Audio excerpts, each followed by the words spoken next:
last night we got in and had time to have some dinner, and we got chatting after dinner, and you know, most of the people we'd gone for dinner with were left, but had left, but there was maybe like 5 or 6 of us left, and we paid our bill and we were getting up to leave, and the waiter came over and he said, "Oh, this gentleman at the bar wants to buy you sisters a drink," or whatever, you know. And we kind of made some comment, and it was a jumbled up conversation, but literally, like, basically he was like, we were kind of like, "Oh, really?" And kind of turned around and looked, and he's like, "Yeah, I was surprised," but I was like, you know, kind of like, okay. And the guy said to me, the waiter was saying this, the guy said to me, you know who they are, right? And the waiter was like, "Yeah, of course," right? So he tells us this, he brings us drinks. We're like, "Oh man, we've got to drink these drinks now because somebody gave us a drink," or whatever. Anyway, about halfway through the drinks, the waiter comes over, the guy who bought us the drinks come over, and he's an older gentleman, and you know, he comes up and starts talking to Sarah, and Sarah's like, "Thank you so much for the drinks," and he says, "Yeah, no problem, but actually I didn't mean for them to go to you." And these 2 girls come up and he says, "These 2 are sisters too, I meant to send them to them." We were like, "Thank you. You want them back?" Anyway, just got me thinking of funny, weird things that happen to you that it's not really your fault, but you still are very apologetic because you feel like it's your fault, even though it really had nothing to do with you. Nobody in that situation seemed to care. Like, he just went ahead and bought them 2 more drinks. And no, totally. No, we all cheersed, and then they all seemed to go home together. So it was. No. That's made up. That's. They did leave the bar together. I think they were smoking. Yeah. But the point is that they were so nice and lovely, and it was still such a lovely gesture, even though it wasn't intended for us. But I still felt like we had to apologize, and I went buy us a drink. Thank you. That's nice. No, yeah, I mean, it was totally great. No one was upset. So, but I went home last night, and I was laying in bed as I was falling asleep. I was thinking about how weird Sarah and I are, that we always feel like we have to apologize for nothing. And anyway, I feel like I'm just telling you that because I felt like I needed to apologize for crying at the beginning of the show. So.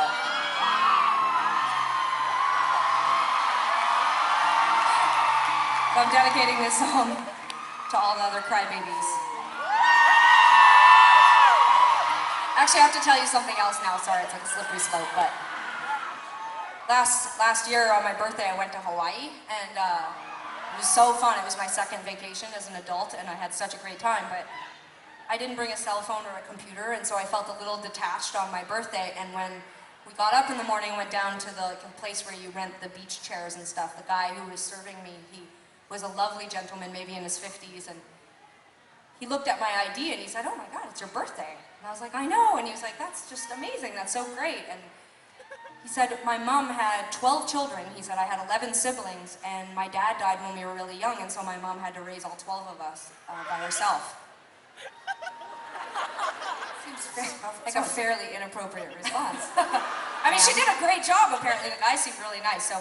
But he said that it was really hard growing up. His mom worked 2 jobs, and all the kids had to help out, but that they never had a lot of money growing up, but that every time his mother would run into someone whose birthday it was, she would pull out her wallet and she would take $1 out and give it to them and say, pass this on or whatever, like, just have a great birthday, here's something, you know. And as he's telling the story, he started to cry, and like, my girlfriend and I were just standing there, and it was like really uncomfortable, and it was so emotional, but it was like he was visibly uncomfortable that he was crying, and he was like, oh, anyway, that's the end of the story, kind of thing. And then he turned around and he opened the cash register and he pulled out $1 and he gave it to me.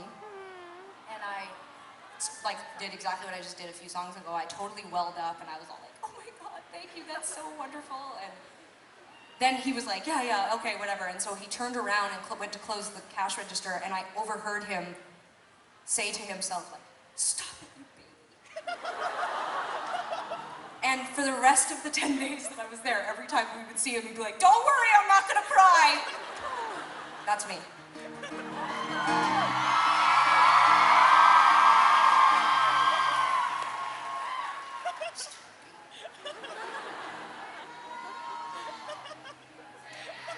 I won't regret saying this thing I'm saying. Is it better than keeping my mouth shut? That goes without saying. Call, rain, off, call, rain, my own heart.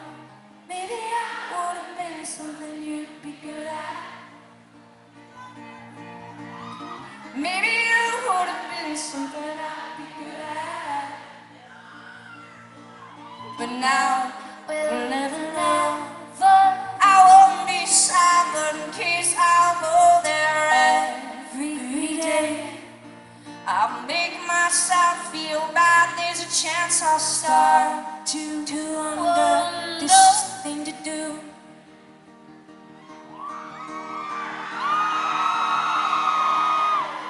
I won't be out long, but I still think it better end.